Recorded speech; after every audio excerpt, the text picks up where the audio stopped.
저희 반 학생 한 명 들어왔어요. 지식인들 부려먹는 나쁜 반장. 저희 반 1호 학생. 예, 안녕하세요. 경주대학교 문화재학과에서 학생들을 가리키고 있는 5세 덕이라고 합니다. 지금 이제 카메라 돌자마자 카메라 의식하기 시작합니다. 그러면 안 돼. 탁월한 미술사학자. 경주대학 교수한테 경주를 한번 좀 탈탈 털어보는 시간. 이런 시간을 좀 가져봤습니다. 자, 지난 시간에 이어서 다시 돌아왔습니다. 제 옆에 계신 분은 이제 경주대학교 오세덕 교수님입니다. 이게 계속 이러고 있으니까 진짜 꼭 우리 그때 학생 때 모습 같은. 나 진짜 궁금한 게, 아니 근데 왜냐면 이게 이런 좀 역사 이러면 막 이렇게 어릴 때부터 로마니 뭐니 좋아하는 애들이 많잖아요. 근데 미술사를 왜 하시는 거예요? 아, 너무 특이해서. 그런 건 있었던 것 같아요. 이제 유물을 보면서 뭐 오래된 건물들을 보면서 야, 저걸 정말로 한번 이해해보고 싶다.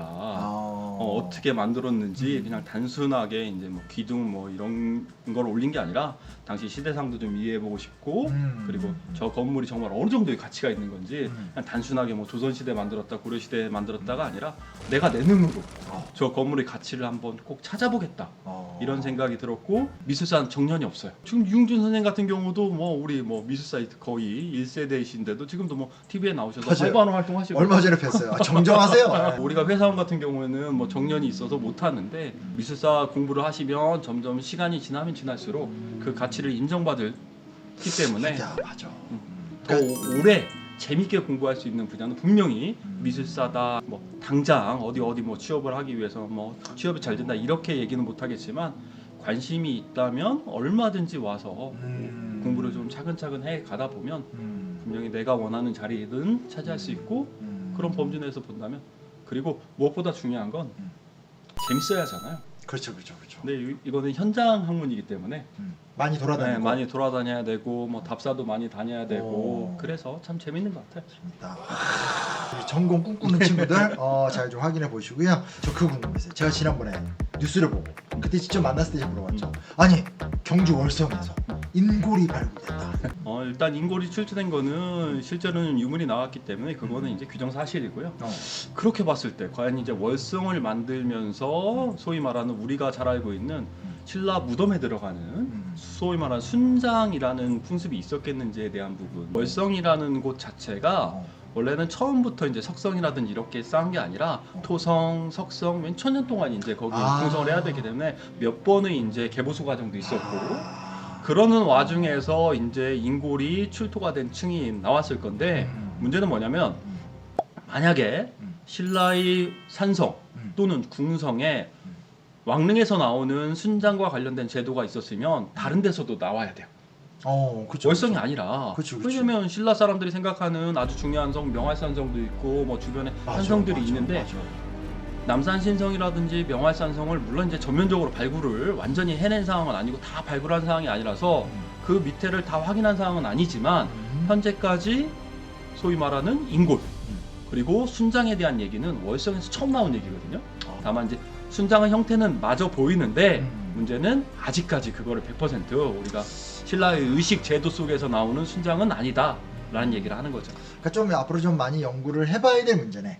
약간 좀 새로운 형태의 형태니까요, 그죠? 그러니까 이제 처음에 이제 새로운 케이스가 하나 나왔기 때문에 그거에 합당하는 여러 가지 것들이 더 나오게 된다면 이제 신라에서도 산성 이런 걸 척도했을 때 순장에 가까운 이런 의식행위가 있었을 것이다라고 추정할 수 있고 현재 단계는 그냥 뭐 하나 나왔다. 함부로 이렇게 예단하지 말라. 냉정하다. 이슈가 좀 될 수 있다. 네, 포석정함이 제일 궁금한 게 이게 약간 그 신라 향락의 상징이잖아요. 그리고 경혜왕이 거기서 이제 술잔 돌려서 마시다가 거기서 이제 견훤이 와서 막 작살났다. 뭐 이런 거 아니에요? 그렇죠. 네. 근데 두 가지가 궁금한 건 첫째, 포석정이 진짜로 이렇게 물 딱 따르면 물론 이제 역사 스페셜 이런 데서 본 적은 있지만 진짜로 이렇게 또또또또 돌아가는지도 솔직히 좀 궁금하고, 그리고 무엇보다 아니 나라가 망해가는데 아무리 왕이 그지가 돼도 견훤이 군대 끌고 들어오는데 거기서 술 먹고 놀다가 뭐가 잘렸을까? 이런 게 좀 의문이 들어요. 결국은 이긴 자의 역사니까요. 결국 이제 신라가 부정적으로 그려져야 신라의 역사를 이제 고려해서 이제 서술하다 보니까 현재 왕건을 띄울 수 있으니까. 왕건을 띄울 수 있으니까 그거에 대한 반대 극부적으로 이제 조금 더 신라를 과도하게 안 좋게 표현한 부분도 있고 또 신라 사람도 마찬가지예요. 왜냐하면 백제 의자왕을 어떻게 표현했습니까? 삼천궁녀와 함께 술 먹고 놀다가 나라망한 왕으로 표현하고 있잖아요. 아까 가봤거든요. 삼천궁녀가 줄 서 있으려면 거기 입구부터 줄 서 있어야 돼요. 자, 다음 손님 288번. 말도 안 되는 소리지. 실제로 이제 삼천궁녀가 거기 뛰어내렸으면 시체가 쌓여가지고 그 높이까지 가요. 맞아. 죽지도 못해 죽지도 3,000번. 못- 포석정은 우리가 이제 그것도 흔한 유적은 아니잖아요. 흔한 유적은 아니죠. 왜냐면 경주에서 있는 유적 중에서 뭐 첨성대도 마찬가지고 특이한 게 많아. 하나밖에 없고 포석정도 이제 하나밖에 없기 때문에 다른 뭐 백제 고구려 쪽 없죠? 백제 고구려 쪽은 없는데 중국 쪽에서는 좀 그거와 유사한 유물이 있어요. 진짜? 소위 말하는 이제 유산국수연이라고 해서 그러니까 술잔을 돌리면서 이렇게 술을 한 잔씩 하는 기본적인 풍류는 좀 있었던 것 같아요. 그런 범주 내에서 본다면 신라 왕들도 거기서 이제 풍류를 즐겼을 때도 있었던 것 같은데 다만 이제 시점이라는 게 후백제 이제 견훤이 쳐들어왔을 때 이제 경의 왕이 과연 거기서 분명히 경주에 후백제 견훤이 쳐들어온 걸 알았었는데 실제로 포석정이랑 경주 월성이랑 당시 궁성이랑 지금 차로 이동하더라도 한 15분 이상 가야 되고 말 타고 가려면 한 30분 이상 가야 되거든요. 그런 거리까지 가가지고 일부러 술을 마실 하등의 이유는 없죠. 다만 이제 우리가 포석정을 해석할 때 요즘은 어떤 측면에서 해석을 하느냐, 네. 포석정 주변에서 발굴을 해보니까 아마도 포사라는 이제 사찰 관련된 기록들이 와당이 좀 출두가 되는 걸 봤을 때는 아마 우리가 포석정을 단순하게 그냥 술을 마셨던 놀았던 유의 장소가 아니라 제사와 관련된 시설이 있을 수도 있고 그러다 보니까 어차피 후백제 견훤이 들어와가지고 내가 군사력으로 못 물리치니 종교적 힘을 빌리거나 종교적인 힘을 빌리거나 최소한 멋지게 죽고 싶고 그쪽에 가서 남산 신에게 좀 힘을 빌려서라도 내가 이제 간절하게 바랬던 거예요. 더더군다나 이제 그 당시 후백제 견훤이 쳐들어왔을 때 12월 달이었거든. 겨울에요. 술잔이 돌아갈 수도 없는 얼어 진짜 중요한 포인트다 그거. 썰매 탔다는 얘기는 믿을 수가 있어도 그 술잔을 돌렸다는 얘기는 있을 수가 없는 얘기고 아마도 남산 신에게 좀 간절하게 나라를 좀 구해달라 살려달라라는 기도를 하기 위해서 가지 않았겠느냐라는 생각. 역시 학자적인 추리. 그래. 그게 왜냐면 이제 경희양이 사실 죽은 다음에 왕건이 와서 위무해주고 하면서 그렇죠. 이제 신라를 흡수하는 과정이잖아요. 고려 중기 때 권력자인 김부식이가 신랑 이래서 망해. 그래서 우리 고려가 이게 정확하네요. 근데 말씀하시다 보니까 이제 궁금했던 게 남산. 그때도 저희가 처음 했었을 때 그렇게 남산이 중요하다. 원래 경주 토함산이 유명한 거 아니에요? 신라의 밤이요 토함산 아니야? 토함산 유명하죠. 그런데 이제 뭐 남산하면 이제 서울 사람들은 주로 이제 열쇠고리를 이제 묶어놓는. 맞아요.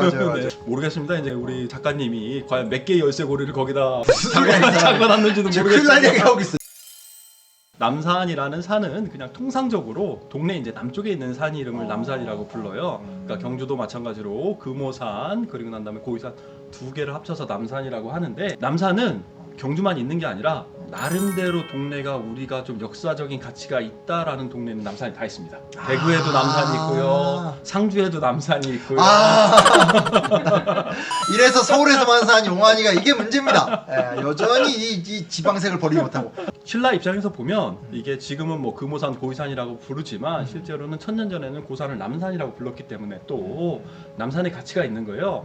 그래서 남산이라는 산은 실제로 신라 역사와 똑같이 갑니다. 박혁거세가 처음 궁궐을 만든 곳이 어디냐면 바로 남산편입니다. 그러니까 이제 신라라는 나라 그리고 신라의 수도 경주 당시 이름 설화벌. 설화벌이 태동의 가장 중심지가 됐던 곳이 바로 남산편이고요. 그리고 마지막에 신라 역사가 실제는 56대 경순왕 때 끝나지만 경혜왕 때 후백제 견훤에게 포석정에서 이제 죽임을 당하면서 완전히 역사가 거의 끝나는 거거든요. 그러니까 마지막 장소, 죽임을 당했던 마지막 장소라는 의미에서 또 바로 경주 남산이 가지고 있는 신라의 역사는 쉽게 무시할 수 없는 중요하네요. 아주 중요한 역사적인 변곡점을 다 남산에서 했다라고 보면 돼요. 시작과 끝이 남산과 갑자기 남산. 근데 왜 토함산이 유명한 거야? 잘 나갈 때가 중요해요. 또 우리가 또 살아가면서 신라 잘 나갈 땐 토함산이 또. 그럼요. 불국사 석굴암 만들었을 시대는 또 그쪽이 번성을 했으니까 또 하나 또 궁금한 게 우리 그냥 탈다 쳐는구나. 내가 남산에 가서 볼 게 많아요. 게만 딱 그래도 너네 가서 한번 찍어봐 이런 거 좀 얘기해 주면 좋을 것 같아. 간단하게 등산할 수 있는 곳이 칠불암이라는 곳이 있어요. 칠불암. 네, 칠불암. 암이면 네, 절. 네, 절. 율곡 분이 부처님이 계신 칠불. 칠불. 직관적인데 칠불암이 아니라 네. 칠불암. 자꾸 그런 소리 하면 아재 소리 들어요. 아젠들불. 자, 칠불암이라는 곳이 있고 거기는 뭐 등산에서 한 30분 정도 이제 등산을 하면 되고 남산을 좀 이렇게 느낄 수 있는 곳이고 그 칠불암 위에 또 부처님이 한 분 앉아 계신데 정말 경치가 좋아요. 그러니까 거기 앉아 계신 부처님 우리는 뭐 미륵이라고 이야기를 많이 하는데 미륵은 통상적으로 우리가 이야기할 때 도솔천 그러니까 저 하늘에 있다고 이야기를 하는데 그 부처님이 앉아 있는 곳이 그냥 도솔천이에요. 경치가 너무 좋아서.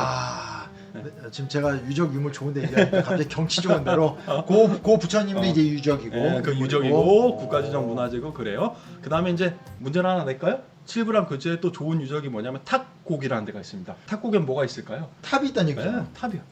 그래서 신라 목탑의 기본적인 형태들을 좀 이렇게 볼 수 있는 아주 중요한 장소 중에 중요한 하나거든요. 데네. 네. 근데 그런데 가보시면 남산이 뭐 굳이 등산하지 않아도 간단하게 뭐 1시간, 뭐 2시간 내외 갔다 올 수 있는 곳이기 1시간 때문에 2시간 등산하는 거 아니에요? 가장 중요한 건 남들이 아무도 안 찍은 인스타 각이 나와요. 경주 사람이 아닌 외지 사람들이 봤을 때는 경주 아니라고 생각하는 경우도 많아요. 진짜? 네. 이걸 이렇게 유튜브에서 하면 안 되는데? 나 먼저 가서 찍고 올리고 해야 되는데. 그리고 또 하나 제가 궁금한 게 뭐였냐면 이 세계유산이 요즘 화제잖아요. 근데 세계유산이 경주 역사지구가 등재가 됐는데 불국사랑 석굴암 따로 등재가 돼 있던데? 세계문화유산이 등재되는 것도 여러 가지 패러다임이 있어요. 그러니까 처음에는 문화재 하나하나의 중요한 가치를 인정해가지고 하나하나 다 올려줬거든요. 그러다 보니까 우리는 이제 석굴암, 실제로는 석굴암 불국사도 따로따로 이렇게 좀 등재가 돼야 되는 부분이 있는데 그 한 시대에 만들어지고 신라를 대표한다는 개념에서 석굴암 불국사를 같이 묶어서 이제 초창기에 좀 이렇게 인정을 해줬고 아마 그게 95년도에 세계문화유산이 됐을 건데 이제 그게 조금 시간이 지나면서 세계문화유산 등재가 막 많이 되잖아요. 뭐 잠정 목록도 어마어마하고 경쟁을 해요. 막 난리가 났어요. 그러다 보니까 단일 문화재로는 세계문화유산을 시키기가 어려운 거예요. 그래서 어떻게 하냐? 사람들이 이제 학자들이 공부를 해요. 어떻게 패키지를 묶어서 세계문화유산을 올릴 수 있는 게 없을까? 그래서 이제 패키지를 묶기 시작하고 그래서 이제 신라 왕릉부터 시작해서 우리가 잘 알고 있는 조선 왕릉 조선 왕릉 이제 27개 다 묶어가지고 세계문화유산으로 지정을 하고 서원도 마찬가지로 11개. 처음에는 이제 뭐 올려가지고 뭐 12개부터 스타트를 끊었는데 최종적으로 된 건 9개가 지금 이제 최종적으로 9개. 9개가 됐고 산사도 7개 맞아. 이런 식으로 하고 세계문화유산을 등재시키는 여러 가지 법칙 중에 하나가 역사유적지구라는 개념이 있어요. 그래서 이제 그 개념을 받아들여서 경주도 남산 따로 그리고 세계문화유산지구, 역사유적지구에 해당되는 다 이렇게 해서 만들자라고 해가지고 한꺼번에 경주 역사유적지구로 이렇게 등재를 시킨 겁니다. 야 이제야 그 일을 알았네. 근데 진짜 단순한 질문인데 우리나라 한국 사람 제일 잘하는 게 불국사랑 석굴암이잖아요. 그게 최고인가요? 한국 불교사에서? 한국 불교사에서 석굴암 불국사가 단연 짱 맞죠? 맞습니다. 맞다. 그런데 시대성을 대표하기 때문에 그거는 당연히 불국사 석굴암은 통일신라 시대 신라를 대표하는 문화재지 불국사 석굴암과 경복궁을 비교를 해서 둘 중에 어느 게 짱이다? 이거는 의미가 없어요. 그 중요한 말씀이신 네. 것 같다. 각각의 시대를 대표하는 문화재들 중에서도 또 1등이 있고 또 전 세계적으로 봤을 때도 1등이 문화재가 있고 2등이 문화재가 있는데 근데 그거는 각각의 사람들이 생각하기 나름이고 간단하게 인기 투표라고 생각해 봅시다. 그러면 중국에 있는 문화재가 전 세계에서 가장 좋은 문화재예요. 투표만 하면 다 되는 거니까. 그러니까 무조건 이기지. 그러니까 그런 개념으로 바라보면 안 되고 우리나라 문화재를 가지고 이제 신라 문화재, 불국사 석굴암 이제 규모가 좀 작지 않느냐 뭐 이런 얘기 뭐 많이 하시는데 당시 신라 인구 대비 그 정도 만들었으면 전 세계적인 수준의 문화재 맞습니다. 더더군다나 화강암 그러니까 신라 사람들이 주로 만들었던 돌들이 화강암이란 돌들인데 화강암이란 돌도 우리나라 많아요. 많은데도 경주 그리고 난 다음에 익산 미륵사지가 있는 백제 백제 지역에서 나오는 화강 황등석이라고 이야기하는데 그 돌이 좋아요. 그래서 백제 익산 미륵사지 탑이라든지 이런 게 좋은 거고 또 저쪽 신라 지역에서는 또 경주돌이 또 짱 먹어요. 같은 화강암 안에서도 품격이 있고 품질이 등급이 있는데 야 오늘 들었던 얘기 제일 재밌다. 그렇구나. 그 중에서 일단은 경주 토암산 일대에서 나가는 화강암이 엄청 좋은 화강암이고 그래요. 그것도 또 좀 토암산 쪽. 토암산 쪽 계통에 있는 석굴암이 그래서 거기 있는 거야? 그래서 이제 최고의 화강암이 나기 때문에 거기에 이제 재료 수급이라는 부분이 있었기 때문에 거기 이제 딱 들어갈 수 있는 거거든요. 그런 범죄에서 본다면 그 돌 다루기 엄청 어렵습니다. 그런데도 전 세계에서 가장 큰 불상을 만들어냈다? 이거는 뭐 우리가 탑이라고 이야기할 수 있는 충분한 가치가 있죠. 아 불상이 그게 굉장히 큰 건가요? 전 세계에서 화강으로 만들어진 불상 중에서 석굴암이 짱이고요. 가장 큽니다. 하도 그 중가면 너무 큰 것들이 참 많이 봐서 중국에서 만드는 뭐 30m, 진짜 40m 막- 불상은 지금 수준으로 얼마든지 만들 수 있어요. 왜냐하면 돌이 무르기 때문에. 맞아 그러더라고. 네, 예. 무르기 때문에. 그리고 화강으로 만든 탑 중에서 가장 정교한 탑이 다보탑이에요. 아 진짜? 네. 저기 원래 석가탑이 짱 아니야? 이거 중요해. 왜 중요하냐? 나는 어렸을 때부터 다보탑이 좋았어. 근데 학교에서 자꾸 석가탑이 최고래. 그래서 좀 밋밋한 게 싫었거든. 근데 지금 내 인생에 뭔가 희망이 되는 발언을 했어요. 왜 다보탑이 짱이에요? 다보탑에서 나오는 여러 가지 이제 탑의 장식적인 모습을 보면 그거는 실제로 나무로 표현하는 정도의 사이즈예요. 맞아. 그러니까 진짜 보니까 그렇더라고. 화강암이라는 돌을 그렇게 정교하게 가공하는 게 쉽지가 않습니다. 그러니까 그렇게 얇게 가공할 수 있는 유일무이한 탑이 바로 다보탑이고 마찬가지로 다보탑 만들고 다음부터 안 만듭니다.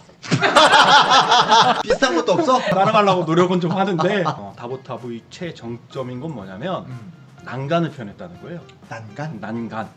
그러니까 난간은 실제로 목조 건물에서만 만들 수 있는 거고 석조 건물에서는 만들 수가 없어요. 그러니까 왜냐면 돌을 하나하나 이제 난간을 만들 때는 난간 만드는 부재도 뭐 난간 대도 있고 여러 가지 부재가 있는데 그거를 돌을 이용해서 실제로 조립하듯이 만들었거든요. 그러니까 그 부재가 지금까지 있다는 것 자체만으로도 불국사 개통의 화강암이 얼마나 대단한 돌이었는지. 근데 석가탑과 다보탑 관련해서 좀 잘못 알려진 얘기가 있어요. 네, 어떤 얘기가 있냐면 아사달과 아사녀가 뭐 실제로는 뭐 석가탑과 다보탑을 만들었다라고 이야기를 하는데 그거는 현진건 소설에서만 나오는 얘기예요. 실제로 경주 와가지고 아사달 아사녀 얘기하면 그거는 정말 공부 안 한 이런 양질의 유튜브를 듣지 않고 불량한 유튜브를 듣는 사람만 그렇게 얘기를 하는 겁니다. 훔쳐살인 것 같은. 근데 정말 재밌다. 이거 보신 분들도 진짜 재밌을 거라는 생각이 들고 사실 제가 이제 오세덕 교수님 만난 지가 벌써 한 4, 5년 정도 이제 됐는데 제가 이제 미력한 힘인지라 모셨던 게 몇 개 없거든요. 라디오에만 제가 모셨고 근데 이 유튜브 보신 이 방송 작가님들 특히 KBS 쌤과 함께 제작진 나 한 번도 안 불렀지? 오세덕 선생님 좀 부르세요. 사연하는 클래스는 안타깝게 끝났습니다. 그래서 이 오세덕 선생님 굉장한 그리고 만나보면 굉장히 상업적인 사람이에요. 그래서 작가님 보기에 할 거 다 할 사람이에요. 그래서 아주 많은 걸 좀 알려주실 거라는 생각이 들고요. 진짜 너무 감사합니다. 근데 오늘은 이제 우리 시간상 이렇게 끝내야 되는데 할 수 있는 게 많다면서요? 일단 원래 불교 쪽이니까 산사. 산사 괜찮죠. 산사와 관련된 뭐 여러 가지 에피소드들. 재밌을 것 같아요. 산사가 지정되는 과정에서도 또 에피소드가 있어요. 진짜? 전통마을도 재밌어요. 그런 전통마을도 재밌고요. 그리고 이제 문화재와 관련된 그러니까 문화재를 만든 사람에 대한 얘기들도 좀 재밌는 사람 스토리가 이야기. 있죠. 사람 이야기. 책 쓰고 싶다고 얘기했잖아요. 그렇죠? 이런 거 지금 보시죠? 신용한 유니버스라고요. 그래서 저와 함께하는 지식인들 와서 다 이렇게 토해내게 만드는 거 열심히 하고 있는데 다음번에 그런 얘기로 다시 한번 좀 찾아오도록 하겠습니다. 오늘 이걸로 마칠게요. 선생님 수고하셨습니다. 끝! 수고하셨습니다. 감사합니다.